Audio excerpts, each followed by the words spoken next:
Hello, everyone. Welcome to the Adoran region. I'm your host, Adoran himself. Welcome back to something different. Yeah, that's right. We're uploading episodes differently. The thing in the background is bonus content sort of thing. You think you don't actually have to watch it. None of this is actually important. I just wanted something on the screen while I talk about the thing that's in the title Pokemon Presents. Now, unfortunately, I wasn't able to do what I wanted to do, which was actually live stream this, just because of time and other obligations and stuff like that. And so naturally, I've let it settle down a little bit, and I'm going to discuss my thoughts on it. I'm going to talk about everything in the order of the presentation itself.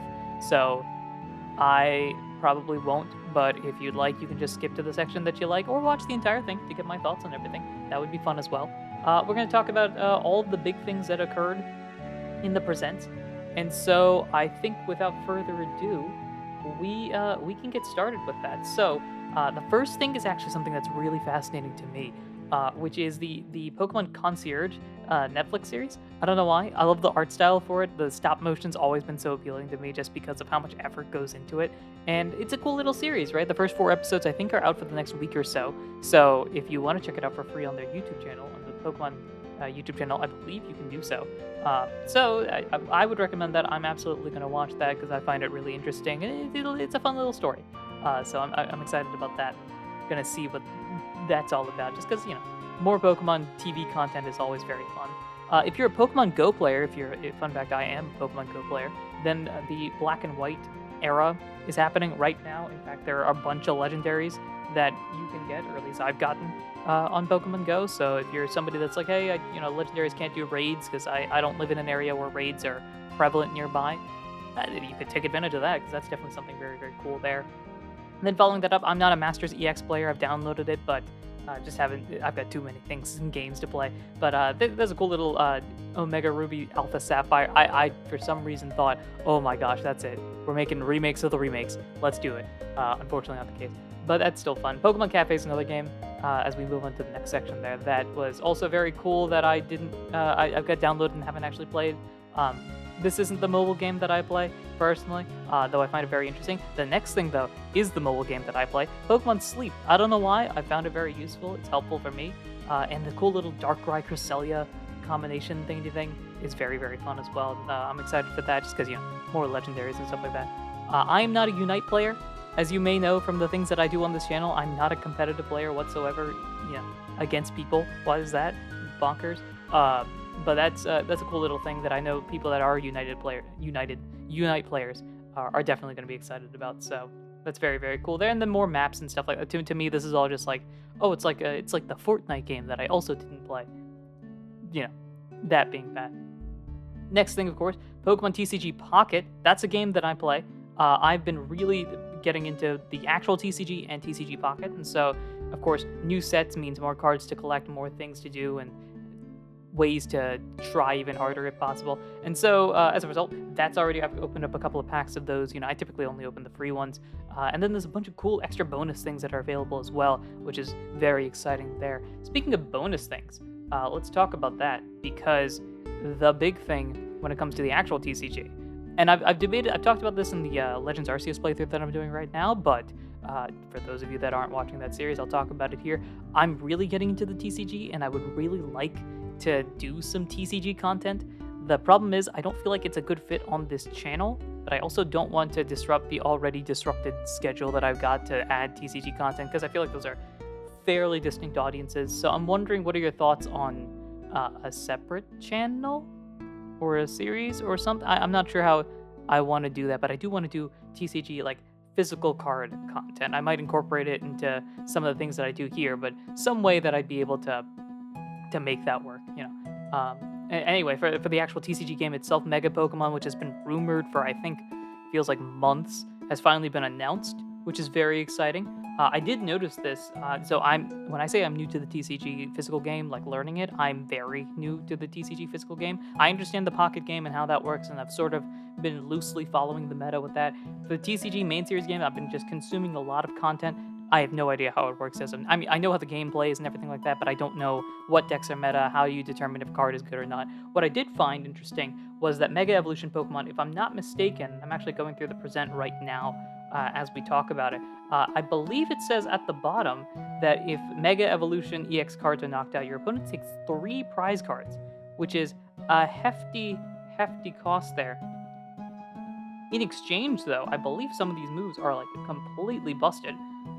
Take the Mega Lucario that was announced, for example. It's a 2 energy, 2 fighting energy cost, does 270 damage.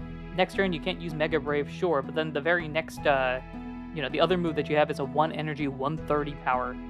It is an evolution thing, but it's also interesting that it's evolving from the basic Pokemon, which is interesting to me. I thought they would evolve from the actual Pokemon itself. So like Mega Lucario, for example, is evolving from Riolu as opposed to evolving from Lucario. Just interesting little tidbits there that I'm finding.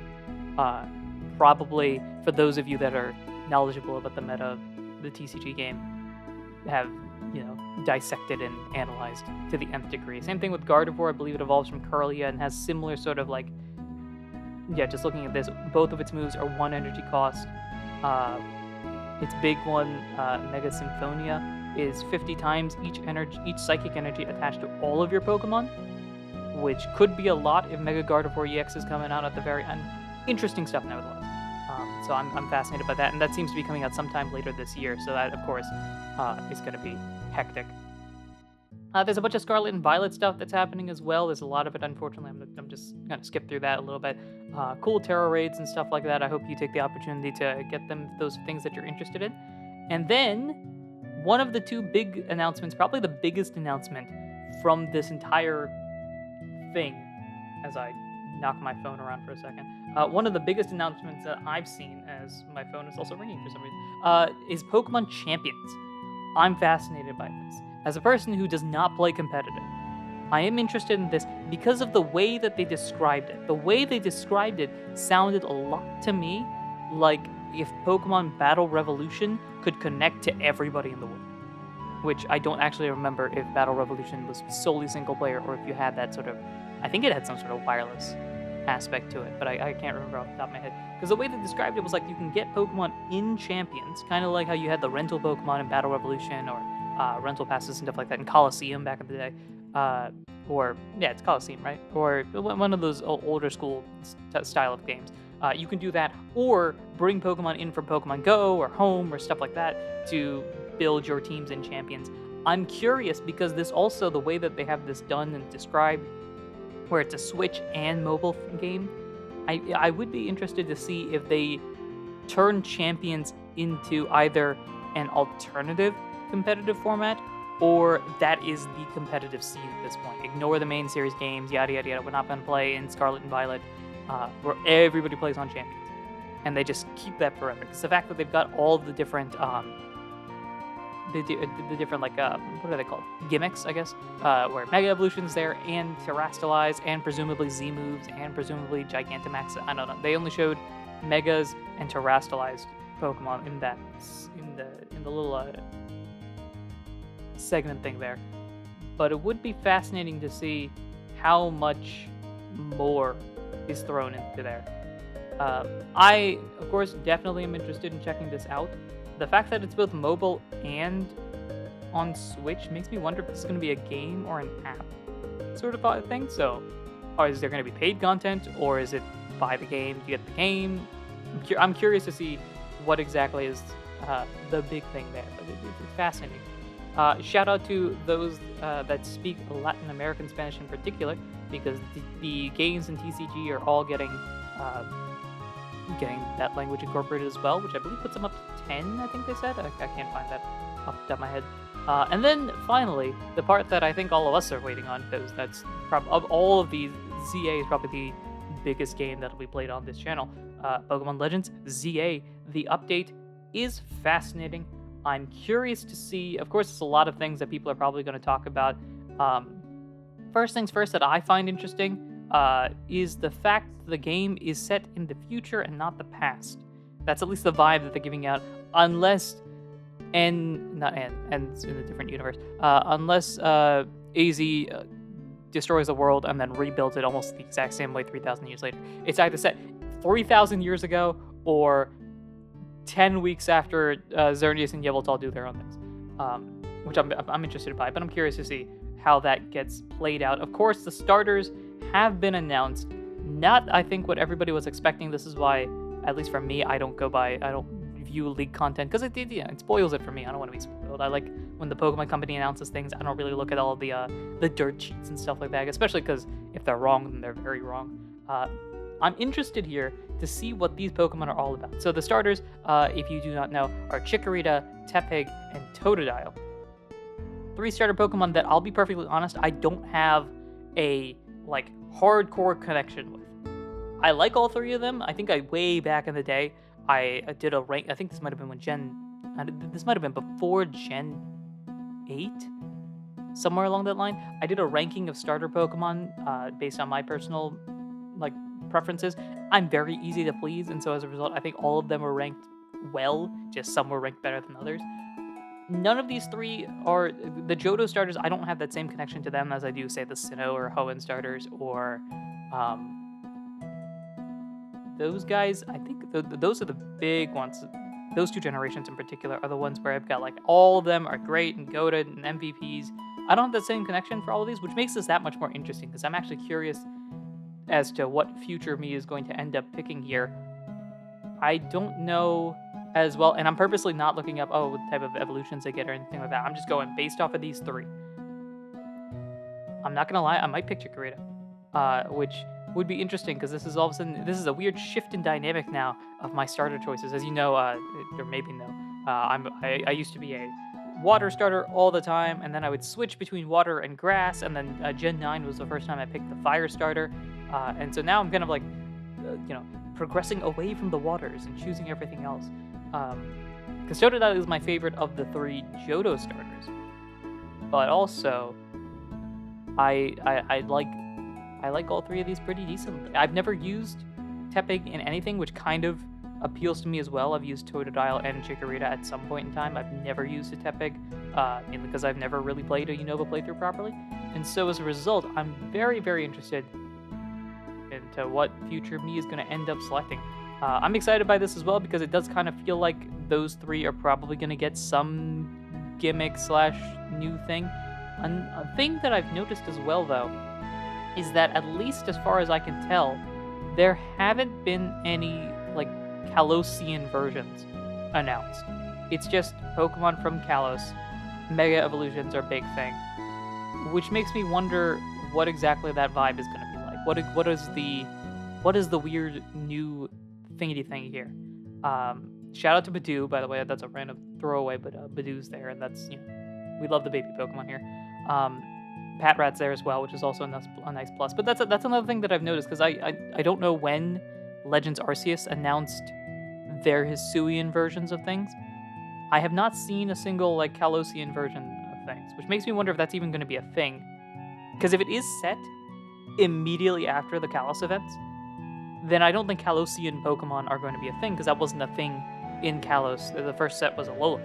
And so I'm wondering, does that mean that these guys are getting new Megas? Does that mean that there is no gimmick at all? It's just Mega Evolution, we threw it out to all the others, and these guys are going to be the starters. Kind of like how there is no Mega Greninja, Mega Delphox, Mega Chestnut. Maybe they're just 3 starters that do their starter thing. And, we get the Kanto Pokemon that have have the second starters you get have the upgraded versions. I'm wondering if they'll do something like that here, where it's, say, all of the Gen 7 starters get Mega Evolutions, and that's your extra bonus starter pick. Who knows if that's the case. The Floette, of course, shout out to the Floette. AZ has decided to just run a hotel, which is very, very funny. And I'm curious as well, though. The wild zones are another cool thing. It's a nice little, it's a way of building it into the universe without overtly changing things dramatically. A lot of people have been talking about Chikorita having a fairy type move, which is fairy type, Mega Evolution confirmed, alert, which would be very fun. I'm trying to think as well, the other big thing that's been announced is the real-time battle mechanics. Fascinating to me. I love this from a viewer's perspective. As a player, I know I'm going to be garbage at this. It's going to be terrible. People are like, oh, it's Dark Souls Pokemon. I'm like, I can't do Dark Souls. Even if Pokemon's the easier version, how am I going to do that? But I'm still excited for this. As you may know, I have a podcast called Not a Scratch. It's a Pokemon Mystery Dungeon TTRPG. Basically, take Dungeons and Dragons, take out that fantasy element, and implement Pokemon fantasy element instead. And the way that we have that done is like turn-based, but it's described in a way where it's real time. And so this is like, oh, this is just flat out real time. And the cool thing about moves, and I've noticed this through both my viewing of this and watching other people's reactions, is that the moves themselves kind of similar to how Legends Arceus took the moves and spun them differently. The moves here are slightly different. So Protect is a literal shield, but you could theoretically like go around the shield, or is the Stealth Rocks. The Stealth Rocks I think was the big example where it like shoots up in front of you. A Talonflame, I believe, runs into the Stealth Rock as they're using their move, and so it gets damaged and hit from there. But it looks like it's only in the front, so if the Talonflame moves around to the side and gets hit, does that cause the damage as well? I'm fascinated to see how that works. And this is the cool aspect of this is that it looks like the Pokemon in the anime, where you're like constantly switching out, going. Pokemon can use multiple moves in a row, and you're trying to go back and forth like this. It looks like a real-time battle, which I'm very, very interested by. Of course, Mega Evolution is Mega evolving there. It looks like there's a time limit on it as well, which is interesting. So it's like a thing you have to balance, I guess is the best way to describe it. And then, of course, Zygarde doing Zygarde things, which could be very, very fascinating as well. I am very curious about the promotional match update thing. That's probably related to the actual plot of the story. What that is, though, they are giving zero hints, and I love that. I want to have as little knowledge as possible about the game while actually having knowledge about the game, if that makes any sense. I want to know exactly what they want to tell me and nothing else. So I'm curious to see how that turns out. That is my little ramble here. I think that was all of the things there. It's scheduled to release in late 2025, which means I need to somehow beat Legends Arceus and Pokemon X and Y prior to that point. Will that happen? I did. Who knows? But we'll see what we can do from there. That is about it, everyone. Thank you so much for listening to this ramble. I hope you had 15 minutes to chill or whatever. Be sure to do all the liking and the commenting and all that fun stuff because that's very useful. And stick around because we're gonna play that game. And I'm calling out Lumishen, aka Muhammad. I am betting.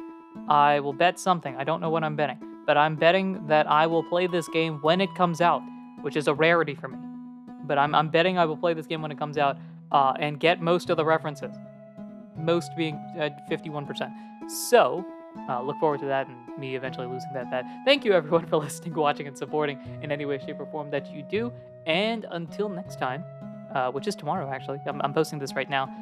So yeah, you'll see it, and then tomorrow we'll go back to Legends Arceus. Until next time, everyone. Take care. Yeah. All right. Cool. Bye.